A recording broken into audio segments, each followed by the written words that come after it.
mais. Romanos, capítulo 12. Primeiro versículo. Vamos começar do primeiro? A gente quer falar mesmo do segundo. Mas lendo o primeiro antes, fica mais fácil de entender. Portanto, irmãos, pelas misericórdias de Deus, peço que ofereçam o seu corpo como sacrifício vivo, santo e agradável a Deus. Este é o culto racional de vocês. E não vivam conforme os padrões deste mundo, mas deixem que Deus os transforme pela renovação da mente, para que possam experimentar qual é a boa, agradável e perfeita vontade de Deus. Nós estamos nessa série de mensagens por ocasião da campanha de missões nacionais, e o nosso tema é esse: Jesus transforma. A gente já viu que Jesus transforma o passado, porque Jacó teve um passado muito ruim, mas Deus ressignificou todo o passado de Jacó quando ele se torna Israel. Nós vimos que Deus transforma o nosso presente. Jesus transformou o presente daquela mulher samaritana, que naquele mesmo dia em que creu em Cristo, se tornou missionária, e foi na cidade dela e ganhou um monte de gente para Jesus. Nós vimos também que Deus transforma o nosso futuro. Saulo barra Paulo, nós vimos que ele não era Saulo e virou Paulo, né? Ele tem dupla cidadania. Então, o nome judaico é Shaul, o nome grego é Paul, o nome da cidadania romana. E aí ele, no capítulo 9 de Atos, tem um encontro onde Jesus pergunta para ele: por que você está me perseguindo? E aí então ali, ele tem a sua experiência. Deus pede ao Ananias para ser o seu primeiro discipulador. Ananias cuida dele.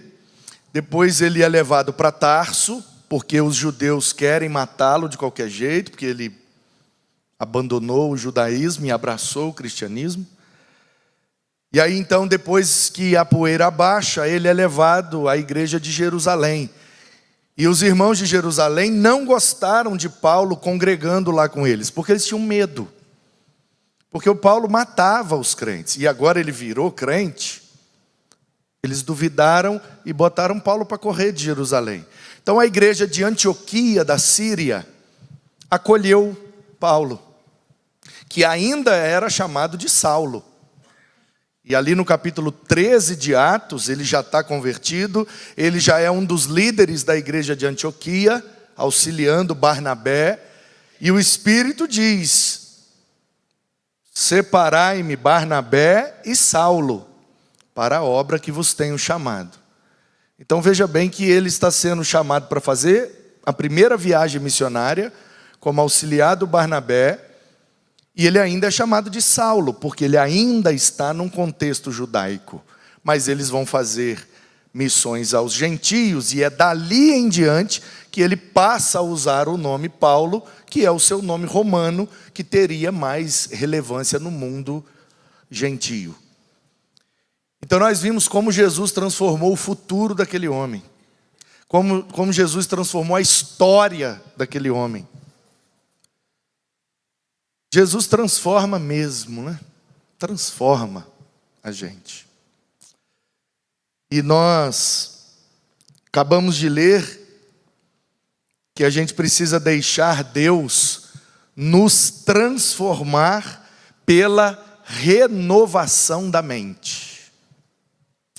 Então, O título dessa mensagem, desse culto é Jesus transforma a nossa mente. Jesus transforma a gente através da renovação da nossa mente. Tudo começa na mente. Durante muito tempo, eu ouvia, agora eu tenho ouvido menos, graças a Deus. Mas durante muito tempo eu ouvia a seguinte frase: o pecado na vida do crente é um acidente. Quem já ouviu essa frase, levanta a mão. Estamos ficando velho, né? Eu confesso a vocês, com essa minha mente criativa, que toda vez que eu ouvia essa frase, eu imaginava a seguinte cena: a pessoa andando na rua, dá um tropeção e pecou. Um acidente. Está atravessando a rua e o carro bate nela, pau, ela é atropelada e ela cai em cima do pecado. Entendeu? Seja qual for o pecado, nossa mente poluída pensa sempre na área sexual. Então você imagine aí, um pecado na área sexual, entre um homem e uma mulher. Você imagina essa cena? O cara atravessando a rua, o carro atropelou ele girou no ar e caiu em cima de uma mulher, cometendo um ato ilícito. Isso é um acidente. Acidente é isso.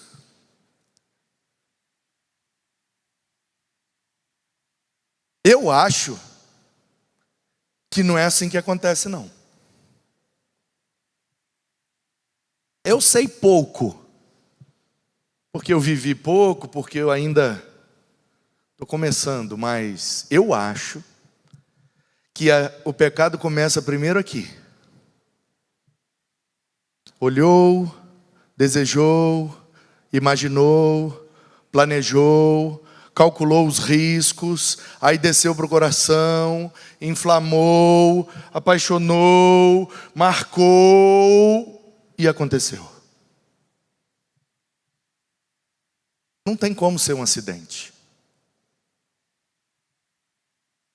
É assim que acontece. Portanto, o que Paulo está orientando aos romanos, e eu preciso te lembrar, que essa carta foi escrita por volta de 60 depois de Cristo, talvez um pouco antes.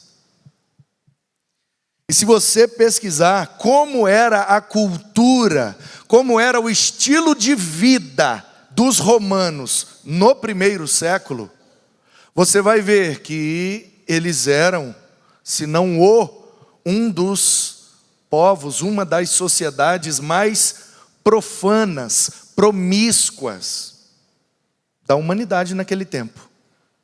Era meio que pode tudo, está liberado. O que importa é ser feliz. Nada é errado se te faz feliz. Te faz lembrar de alguma coisa? Se parece um pouco com os dias que nós estamos vivendo? Por isso que a Bíblia é mais atual que o jornal de amanhã. Porque a Bíblia trata da essência das coisas e, em essência, nós somos os mesmos. Desde Gênesis 3. Essa dor de barriga está dando na gente até hoje.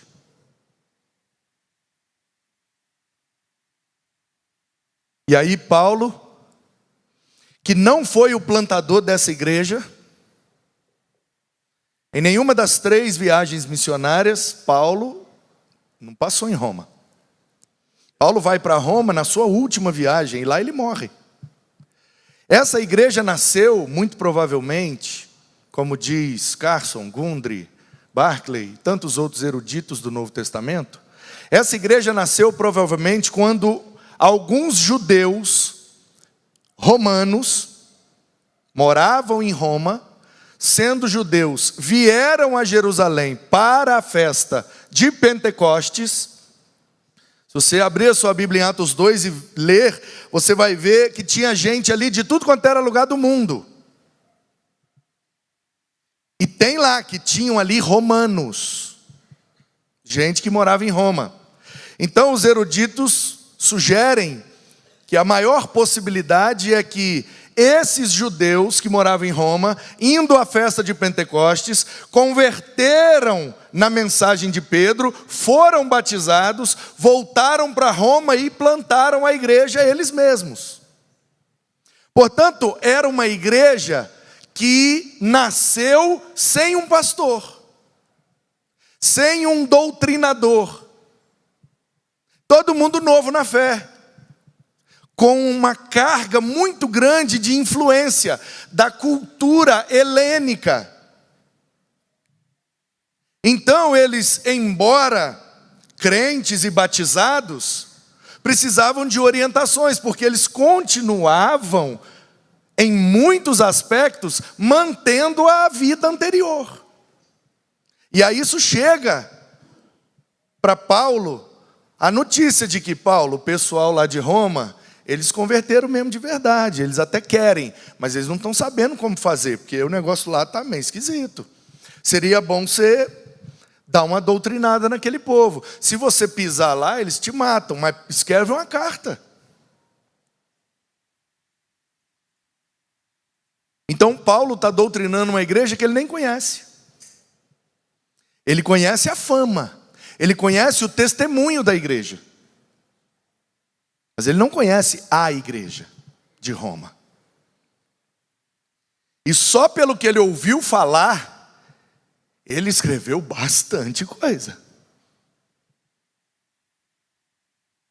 É a maior carta em conteúdo.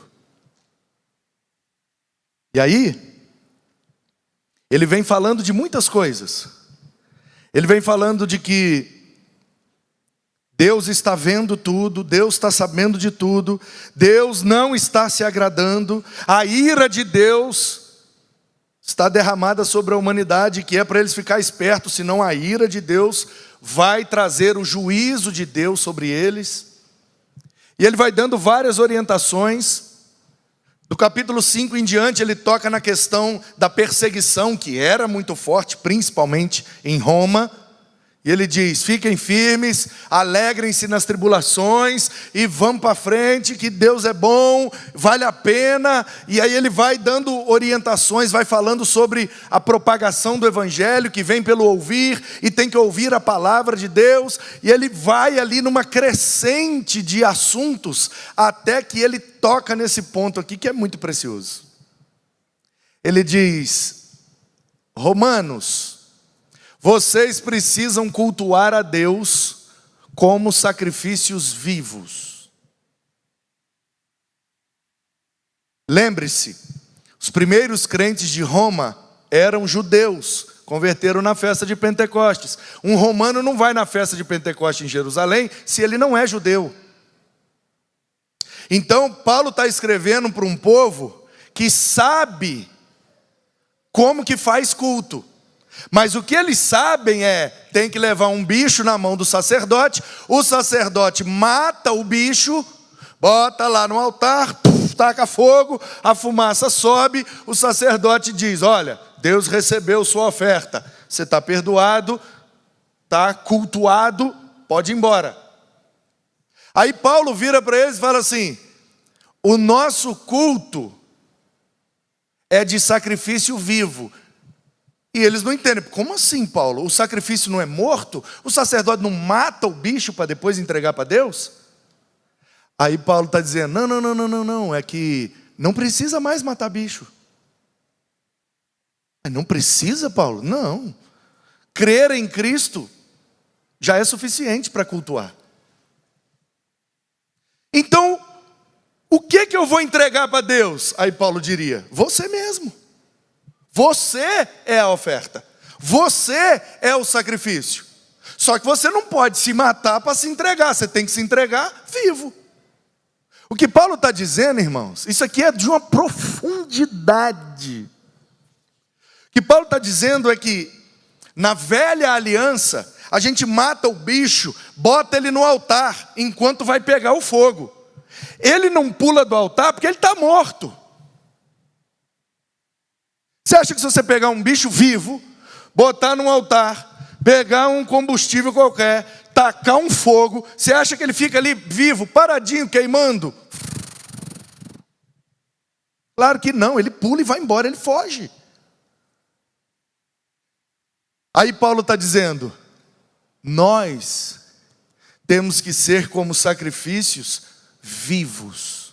O que Paulo está dizendo, irmãos, olha a profundidade desse negócio, é que o nosso culto é diferente da velha aliança, porque na velha aliança a gente mata o bicho e ele não pula do altar, mas na nova aliança nós somos o sacrifício, e nós temos condição, direito e possibilidade de pular do altar se quisermos, e é exatamente o que a gente mais faz. Quando o fogo começa a esquentar, a gente pula do altar. Quando a coisa começa a apertar, a gente pula do altar. E Paulo está dizendo, tem que ficar no altar, mesmo estando vivo, com o calor do fogo, com a pressão do culto. É sacrifício vivo que Deus quer agora. Passou o tempo de sacrifício morto, agora Ele quer sacrifício vivo. Você no altar, pegando fogo, com vontade de pular fora, mas não pula, porque você sabe que é ficando ali que você agrada a Deus. Quantas situações no nosso dia a dia, a gente não quer pular do altar, irmãos. A gente não pensa em sair da bênção e voar na garganta de um. Aí Paulo está dizendo, toda vez que você olhar para a garganta e não espremer, você ficou no altar. Parabéns, esse é o seu culto racional. O nosso culto não é irracional. A gente não cultua sem saber o que está fazendo. Não, a gente sabe exatamente o que está fazendo. Nós estamos nos entregando a Deus todos os dias, e ele usa essa expressão nessa carta, como ovelhas diante dos seus tosquiadores, e nós não abrimos nem a boca para imitar o nosso mestre. Eu sei, meu irmão, que de vez em quando dá vontade de pular do altar, porque parece que quem vive fora do altar é mais fácil. Fora do altar é muito mais amplo o caminho. Fora do altar tem muito mais gente para ajudar. Fora do altar eu consigo fácil alguém para patrocinar um desejo meu, mas no altar é mais estreito. No altar é mais pressão. No altar o calor queima mais. E no altar é mais difícil. Mas o que Paulo está dizendo aos romanos, e o que Deus está dizendo para nós, é que não importa a dificuldade, não podemos pular do altar. Mas como que eu consigo isso, pastor? Simples. Você tem que ser sacrifício vivo, santo e agradável. Vivo quer dizer, mesmo podendo pular do altar, você escolhe ficar. É isso que Deus quer. Santo quer dizer, mesmo querendo pular do altar para ter prazeres fora do altar, você decide ficar no altar, queimando como sacrifício para Deus. Aquilo não é prazeroso, mas você escolhe ficar e se separar daquilo que desagrada a Deus. Então você passa a ser um sacrifício vivo e santo. E quando você, vivo e santo, permanece no altar, você vira um sacrifício agradável. Deus se agrada muito mais quando a gente permanece no altar dele, que não é essa plataforma aqui. Durante muito tempo isso aqui foi chamado de altar. Essa teologia não é nossa. Nós precisamos botar os pingos nos is. Altar é o lugar que matava o bicho e botava fogo nele. Desde que Jesus ressuscitou, não se usa mais altar para cultuar. Por quê? Porque não precisa mais matar bicho. Ele é o cordeiro para me perdoar e eu sou o sacrifício em oferta a ele. Não precisa mais de altar. E ele disse que não é em Gerizim nem em Jerusalém, é em espírito e em verdade. Portanto, onde você colocar os seus pés, ali é o altar. Você está lavando louça no altar. Por quê? Porque a oferta é você. Lavando louça, você continua sendo sacrifício vivo, santo e agradável. Por quê? Porque lavando louça, a gente também tem tentações. E quando a gente não cede às tentações, a gente permaneceu no altar, mesmo lavando louça.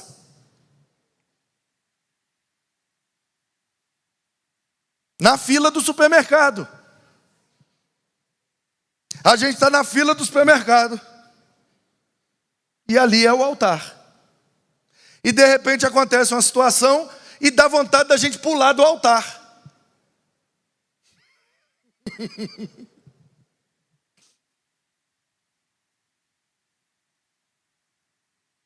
Às vezes a gente está no trânsito.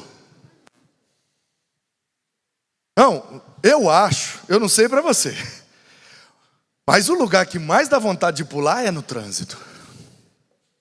Pelo amor de Deus. Eu já contei aqui em 2022, vou repetir. Um irmão muito querido, precioso, foi minha ovelha por um tempo. E uma vez eu fui visitá-los. Papo vai, papo vem, conversando. Aí alguém tocou em algum assunto. Aí ele falou: ai, pastor, eu tenho que te contar um negócio. Aí a esposa lá na cozinha, terminando de fazer o negócio, já falou: conta mesmo. Falei: ih, rapaz, o que é que vem aí? Aí ele falou: pastor, esses dias eu estava descendo a ponte que separa Vitória de Vila Velha. E o cara veio do nada assim, ó, saindo do pedágio, e passou na minha frente, aí de repente afunilou, travou tudo. Eu aqui parado, o cara veio de moto, foi passar no negócio, estava tudo espremido, ele não calculou direito, e ele esbarrou no meu retrovisor. Não quebrou não, só foi lá para frente assim, né? Aí quando não quebra você consegue voltar. Aí quebrou. Ele falou: pastor, eu estava tão estressado, eu estava tão cheio de coisa para fazer, para pagar, e fazendo uma escala maluca no trabalho, não sei o quê, esses problemas aí que o senhor sabe que nós estamos vivendo. Quando aquele cara bateu no meu retrovisor, pastor, eu fiquei doido. Eu abri o vidro, mas eu xinguei aquele homem assim, ó, de alto a baixo. Falei. Ele olhou, acelerou e foi embora. Eu voltei o retrovisor, fechei o vidro. Aí minha mulher olhou para mim e falou: parabéns. Agora ele tem certeza que você é crente.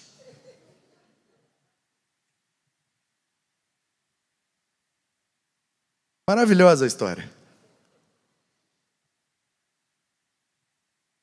Porque de vez em quando a gente pula do altar. Por isso a gente precisa ser vivo. O nosso Deus é o dono da vida. Deixa eu te dar uma dica: Ele não gosta de nada morto, não. Por isso que o bicho tinha que ser entregado vivo, o sacerdote é que matava. Se chegasse com um bicho já morto, não aceitava não.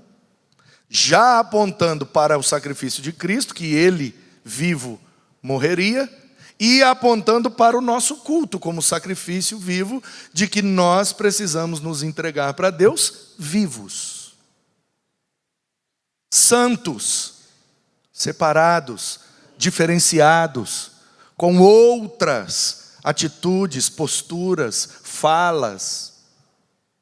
Aí a gente consegue ser agradável a Deus. Pastor, mas é muito difícil. E tem hora que a gente pula do altar mesmo e custa subir de volta. Porque para pular é fácil, mas para subir de volta. Aí o Paulo diria: é fácil, gente. É só não viver conforme os padrões deste mundo. No mundo, quem chega primeiro ganha. O padrão do mundo é esse. Ganha quem chega primeiro. No padrão de Deus, o último é o primeiro. No padrão do mundo, quem guarda mais, tem mais. No padrão de Deus, quem doa mais, tem mais. No padrão do mundo, quem manda mais é o mais importante. No padrão de Deus, quem serve mais é o mais importante.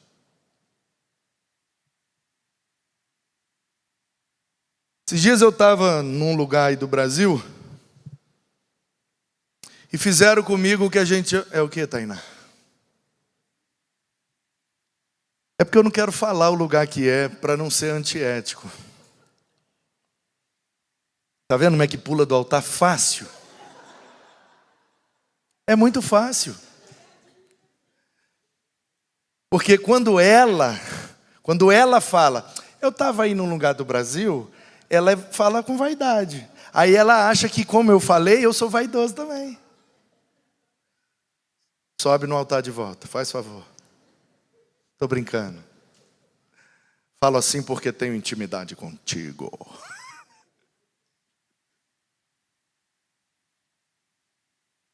Aí, fizeram uma cadeira de fogo comigo. Vocês sabem o que é isso, né? Bota o pastor sentado numa cadeira e chamusca ele de perguntas.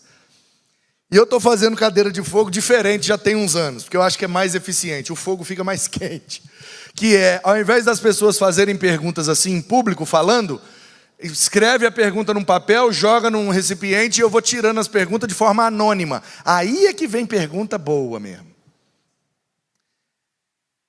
E aí eu estava numa cadeira de fogo com pastores. Olha que maravilha. E uma das perguntas que foram feitas, porque eu preguei, depois tivemos um intervalo, coffee break, e aí a gente voltou para um tempo de interação, e essas perguntas foram motivando as interações. E aí, na minha pregação, eu tinha falado sobre a importância do pastor trabalhar em equipe, não trabalhar sozinho, né? E também não ser o pastor eu-equipe, né? Ele tem auxiliares, mas todo mundo só faz o que ele quer, o que ele manda, o que ele direciona. Aí não é equipe, aí é eu-equipe. Eu estava falando dessa diferença. E aí, uma das perguntas que veio foi a seguinte: como lidar com a equipe de auxiliares que são mais ou menos assim, que não tem a mesma capacidade que você? Tipo, como que eu vou dar autonomia para auxiliares terem autonomia sem ser eu-equipe, sendo que eles não têm a minha capacidade, formação, habilidade, etc. Eu entendi que era uma pergunta sincera do pastor. Ele estava dizendo assim: eu até tenho uma equipe, mas eu não consigo ter coragem de liberar eles para ficarem à vontade e fazerem o que eles estão imaginando. Não é bagunça de cada um faz o que quer, mas a gente alinhado, falando a mesma língua, né, estando em pleno relacionamento de supervisão mútua, cada um tem liberdade de fazer aquilo na sua área. E aí ele veio com essa pergunta. E aí a minha resposta para ele foi a seguinte: Ô, minha filha, muito obrigado. Obrigado, Letícia. Hoje nem tá tão calor, mas eu inventei de botar esse blazer. Ô, gente. Aí eu falei assim, olha, eu não faço ideia de quem fez a pergunta, então a minha resposta não é nada pessoal, não sei quem fez, e também nem conheço vocês. Mas eu acho que essa pergunta já começou da maneira errada. Porque ela começa pressupondo que eu, pastor, sou o principal e os demais são auxiliares abaixo de mim. Aí eu devolvi a pergunta e falei, olha, não sei quem fez a pergunta, mas eu queria devolver. E a minha pergunta é, quem disse que eles são seus auxiliares? Não era para você ser o auxiliar deles? Já que eles estão num nível abaixo?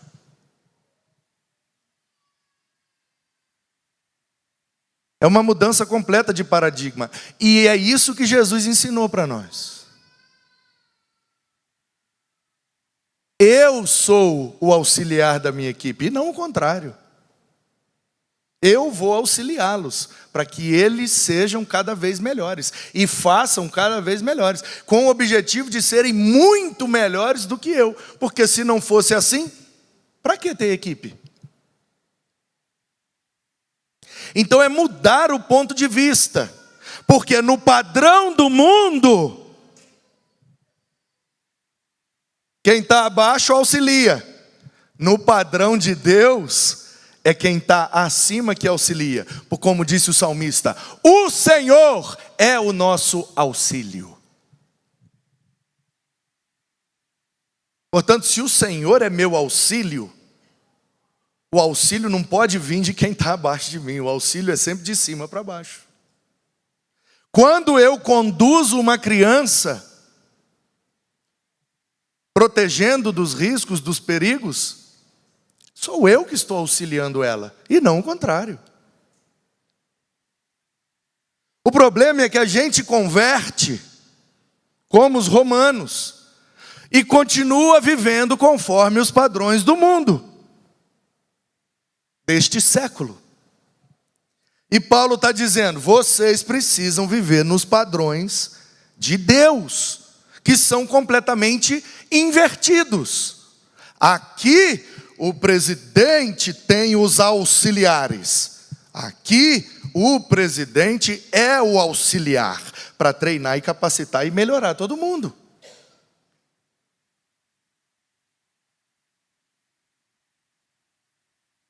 Vivam conforme o padrão de Deus e não do mundo. Deixem que Deus os transforme pela renovação da mente.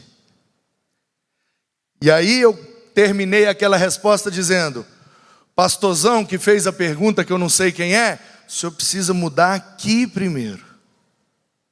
Enquanto o senhor achar que eles é que te auxiliam, você vai continuar tendo dificuldade. Quando o senhor mudar aqui primeiro e entender que é você que os auxilia, aí o senhor vai ver como é que é bom.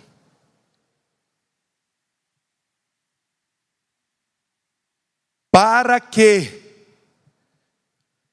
possam experimentar a boa, agradável e perfeita vontade de Deus.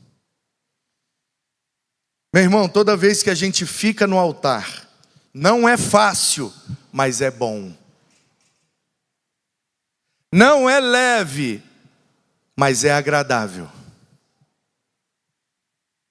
É muito difícil, mas é essa a perfeita vontade de Deus para nós. Que vivamos no altar, fazendo de tudo para não pular dele.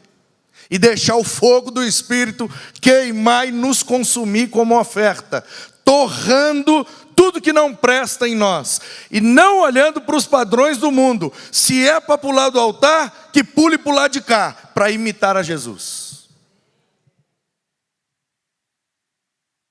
Portanto, Jesus transforma o nosso passado, Jesus transforma o nosso presente, Jesus transforma o nosso futuro. Jesus transforma a nossa história. E Jesus transforma nossa mente. A minha oração é que você saia daqui a pouco, com a sua mente renovada, transformada, moldada no padrão de Cristo, o nosso maior exemplo de oferta. Você acha que Jesus não poderia ter pulado daquela cruz? Mas ele não pulou, porque ele sabe que lugar de sacrifício é preso no altar. Eu não sei o que é que te prende, o que é que te dificulta.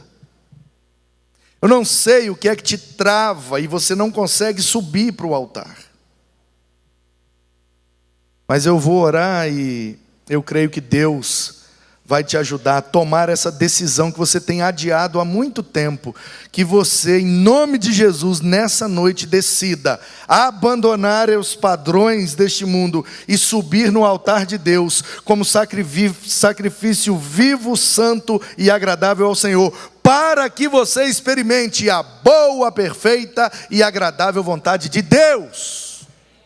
E você que já esteve no altar, mas por algum motivo pulou para o lado de cá, e tem vivido pelos padrões desse mundo, a minha oração é que em nome de Jesus, você volte para o altar,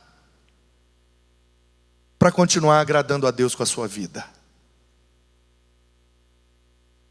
Jesus não desceu da cruz. Essa é a nossa referência, para não descer do altar. E Ele nos dê essa capacidade e essa condição. Por isso que o nome dele é o maior nesse tema. Porque ele é o nosso maior exemplo de não pular do altar. Como um cordeiro mudo, diante dos seus tosquiadores, ele não abriu a sua boca. Ele enfrentou a morte, e morte de cruz. E a ele foi dado um nome que está acima de todo nome. E quando ele voltar, todo joelho se dobrará e toda língua confessará que Jesus Cristo é o Senhor, para a glória de Deus Pai.